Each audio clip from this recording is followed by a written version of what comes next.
that marks the final resting place of Daniel O'Connell. We mark an event that would have a long-lasting effect on his life. His famous duel with John Norcott de Stair on the 1st of February 1815.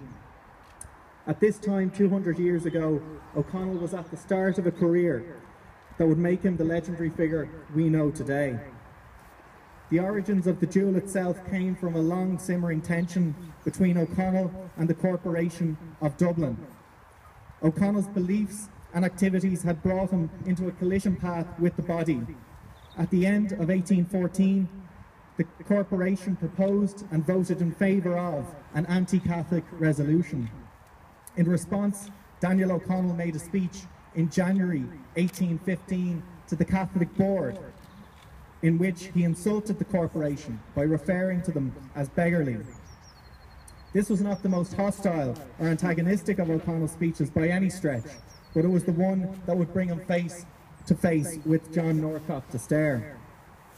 De Stair, a member of the corporation, was a provisions merchant from Bachelor's Walk. He was a former officer of the Royal Marines and a noted marksman. He had a distinguished career with the Marines, and his bravery was never in doubt. However, he was a much better soldier than he was a businessman, and by 1815 he was heavily in debt.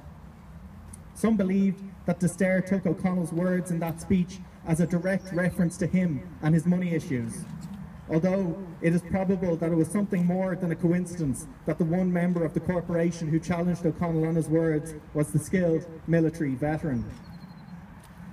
For de Stair, he was doubtless aware of the opportunities that would be presented to him and the status he would gain if he could remove O'Connell from the political equation. The scene was set, and de Stair made his move.